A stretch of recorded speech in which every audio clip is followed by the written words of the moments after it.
जम्मू कश्मीर के साथ साथ पूरे मुल्क में आज मकबूल शेरवानी को याद किया जा रहा है और इस समय हम बारामूला में है। यहाँ पर भी मकबूल शेरवानी की याद में एक प्रोग्राम मुनक्किद किया गया जहाँ पर 1947 का वो दौर याद किया गया जब कश्मीर के लोगों पर कबायलियों ने जुल्म और मजालिम किए थे। मेरे साथ रोहित जी है और मेरे साथ जावेद बेग साहब है जो अपनी बात बेटोक होकर दुनिया के हर एक प्लेटफॉर्म पर रखते हैं और ख़ास तौर पर आज के दिन के हवाले से जब बात आती है, आज भी कहीं ना कहीं पाकिस्तान कश्मीर में लगातार हालातों को ख़राब करने की कोशिश कर रहा है। यानी ये दौर जो है 1947 से लेकर अब तक चल रहा है, ये दौर थमने का नाम नहीं ले रहा है। जावेद साहब, आपसे जानना चाहूँगा, आज के दिन की जहाँ तक बात आती है, आज 27 अक्टूबर है और इस दिन के हवाले से आपने भी यहाँ पर प्रोग्राम रखा था, इस हवाले से थोड़ा सा बताएं। शुक्रिया। सबसे पहले मैं खराज अकीदत पेश करना चाहूँगा शहीद मोहम्मद मकबूल शेरवानी साहब को और उन शहदाओं को जिन्होंने 47 में अपनी जान का इतिया देकर कश्मीर को बचाया, कश्मीरियत को बचाया, इंसानियत को बचाया। ये सबसे अजीम कुर्बानी है जिसको कहीं ना कहीं नामसाइद हालातों की वजह से फरामोश किया गया। 27 अक्टूबर को आज हमने जम्मू कश्मीर की सिविल सोसाइटी ने यहाँ शेरवानी कम्युनिटी हॉल में डिक्लेयर किया योम शहादत। अब के बाद हम इस दिन को योम शहादत के दिन से ही याद किया करेंगे और शहीद कश्मीर का जो खिताब है, शहीद हिंदुस्तान का जो खिताब है, वो शहीद मोहम्मद मकबूल शेरवानी साहब को मिला। 27 अक्टूबर एक बहुत बड़ा दिन है, किसी त्यौहार से कम नहीं है, जिस दिन हमारे कश्मीर के नौजवान ने कश्मीरियत का मुजाहरा करके, इंसानियत का मुजाहरा करके अपने हिंदू बहनों को, अपनी सिख बहनों को, अपनी क्रिश्चियन बहनों को पाकिस्तानी रेडर्स के उस तशद्दुद से बचाया, उनकी इज़्ज़त आबरू बचाई।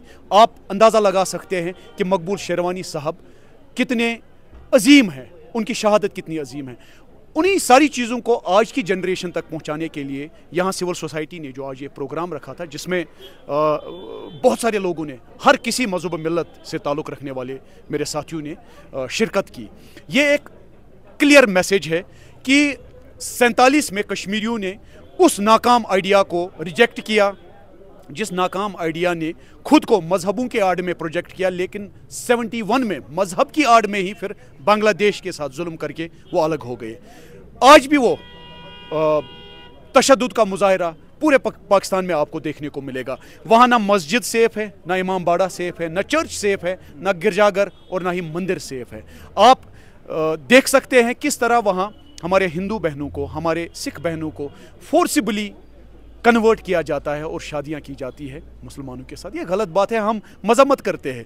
आपने खुद देखा पिछले हफ्ते से कश्मीर में क्या हालात बने बैठे हैं। बोटापथरी में, आपके गगनगीर में, आपके शुपैया पुलवामा में किस तरह मासूमों को कत्ल किया जाता है।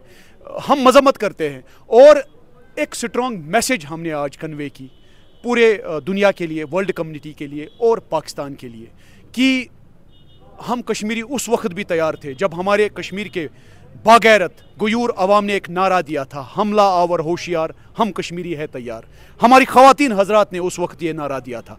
आज की जनरेशन, मेरे आज के कश्मीरी नौजवान भी वो नारा दे रहे हैं, बिल्कुल हमला आवर हो तैयार, हम बिल्कुल कश्मीरी है। लेकिन दूसरी तरफ अगर जावेद साहब देखा जाए तो पड़ोसी मुल्क आज भी यौम सियाह मना रहा है। वहाँ पर कई जगहों पर पाकिस्तान में तकरीब मनाई जा रही है कि आज का दिन जो है यौम सियाह है, जब कश्मीर को भारत के साथ जो है मिलाया गया। और कैसे इस पर रेस्पॉन्ड करेंगे जावेद भाई? मजम्मत करते हैं और रिजेक्ट करते हैं उस ब्लैक डे को, सो कॉल्ड नाम निहाद जम्मू कश्मीर हुर्रियत कॉन्फ्रेंस को, और जो सैफी जी ने आज प्रोग्राम रखा है, हम मजम्मत करते हैं उस प्रोग्राम की, हम रिजेक्ट करते हैं। कश्मीर की आवाम उस प्रोग्राम को रिजेक्ट करते हैं। मैं आपको चैलेंज देता हूँ, वहाँ पे एक भी एथनिक कश्मीरी नहीं होगा।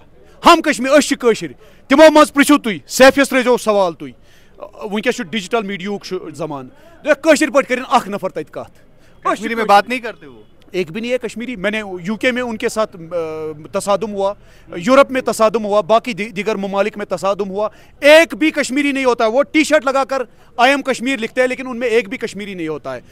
بچھس مقبول شیروانی, ہم سب مقبول شیروانی ہے, کشر, وہ کشمیری نہیں ہے, وہ فیک کشمیری کو لا کر میڈیا کے سامنے لاتے ہیں اور یوم سیاہ مناتے ہیں. ہم مذمت کرتے ہیں اس یوم سیاہ کی, ہم ریجیکٹ کرتے ہیں ان کے اس پروپیگنڈا کو. بالکل. جاوید بیگ صاحب ہمارے ساتھ بات کر رہے تھے, ادھر روہت رینا صاحب جو کہ ایک کشمیری پنڈت ہے, اور اگر ہم 1990 کے دور کو یاد کریں تو جب کشمیری پنڈتوں کے ساتھ یہاں پر قتل عام ہوا تھا اس کا ذمہ وار بھی پاکستان ہی رہا. لیکن کشمیری پنڈتوں کے حوالے سے جب سے نئی سرکار کا گٹھن ہوا, اب نیشنل کانفرنس کے پریزیڈنٹ فاروق عبداللہ کی طرف سے یہ بیان آ رہا ہے کہ کشمیری پنڈتوں کو واپس کشمیر آنا چاہیے. اس حوالے سے ایک عام کشمیری پنڈت کیا سوچ رہا ہے؟ روہت جی, ماحول لگ رہا ہے آپ کو سازگار ہے؟ کیونکہ بیتے کچھ ہفتوں سے ہم لگاتار ٹارگٹ کلنگز دیکھ رہے ہیں جس میں ایک عام کشمیری بھی مر رہا ہے, اور نان لوکل جس کو ٹیگ دیا گیا ہے وہ بھی ایک انسانی ہے, اس کی بھی جو ہے ہتیا کی جا رہی ہے. کیسے دیکھ رہا ہے کشمیری پنڈت ان ساری ڈیولپمنٹس کو؟ دیکھیے, ہمیں سچویشن کو سمجھنا پڑے گا. جب آپ کشمیری ہندوؤں کو, کشمیری پنڈت کو واپس لانے کی بات کر رہے ہیں تو it should have an acceptance from جو سول سوسائٹی کشمیر کی ہے. ہمیں سنرکشن آرمی یا پولیس یہ نہیں دے گی. ہمیں جو سنرکشن ہے میجورٹی کمیونٹی جب دینے کے لیے تیار ہو جائے گی, جب وہ ان کے کندھے اتنے اسٹرانگ ہوں گے تو مجھے لگتا ہے کہ وہ خود اپنا ہاتھ پکڑ کے کشمیری پنڈتوں کے گھروں میں جا کے جو کشمیر سے باہر رہے ہیں ان کو لے کے آئیں گے. تو اس کے لیے جو میجورٹی کمیونٹی ہماری مسلم کمیونٹی یہاں پہ, ان کو ایکٹ کرنا پڑے گا. اب سچویشن یہ بھی دیکھنی پڑے گی, جیسے آپ نے کہا ٹارگٹ کلنگ اور یہ ہوتا ہے, اس میں سب سے زیادہ امپیکٹ جو ہے, آپ یہ دیکھیے کہ جو مائنورٹی کمیونٹیز ہوتی ہے, ہندو ہے, سکھ ہے, ان کے اوپر بڑا امپیکٹ پڑتا ہے. مطلب ایسا امپیکٹ ہوتا ہے کہ یہ گھروں سے باہر نہیں نکل پاتے. تو اگر کیا ہم کشمیری یہی چاہتے ہیں؟ اگر یہی چاہتے ہیں تو ہم کو سوچنا پڑے گا. تو اس ڈائریکشن میں ہم کو آگے چلنا پڑے گا کہ اگر جیسے میں نے کہا سنرکشن جو ہماری سرکشا ہے وہ میجورٹی کمیونٹی کو سامنے آ کے آنا پڑے گا, اور اوپنلی ہمیں سنرکشن دینا پڑے گا. جب جیسے ہم لوگ یہاں امپلائیز پچھلے 8-10 سال سے کاریرت ہے, جب ہم یہاں فیل کریں گے کہ ہم ایک دم پروٹیکٹڈ ہے, ایک دم سرکشت ہے, مجھے لگتا ہے کہ پھر یہاں کی کمیونٹی جا کے ان کا ہاتھ پکڑ کے لا سکتی ہے اپنے گھروں میں. وہ تو سب سے اچھا وہ رہے گا. بہت بہت شکریہ بات کرنے کے لیے. روہت رینا جو کہ کشمیری پنڈت ہے, ان سے بھی ہم نے بات کی, کیونکہ بیتے کچھ دن پہلے بھی ہم نے کشمیری پنڈتوں کے حوالے سے ایک سٹوری آپ تک پہنچائی تھی کہ کس طرح کشمیری پنڈتوں کے گھر اور ان کے جو تیرتھ استھال ہے وہ کس حالت میں ہے. لہٰذا کشمیری پنڈت یہ چاہتا ہے کہ جب تک نہ ایک عام انسان تیار ہو جائے کشمیری پنڈتوں کو واپس لانے کے لیے, تب تک یہ ممکن نہیں ہوگا. انڈیا نیوز کے لیے بارہمولہ سے میں عاشق میر.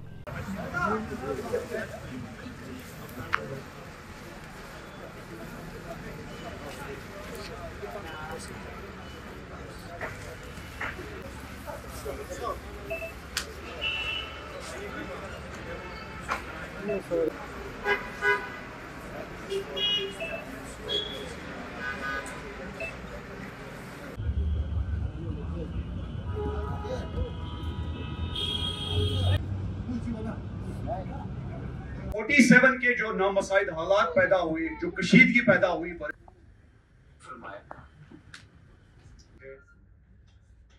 آج تک اور رہتے دنیا تک کبھی بھی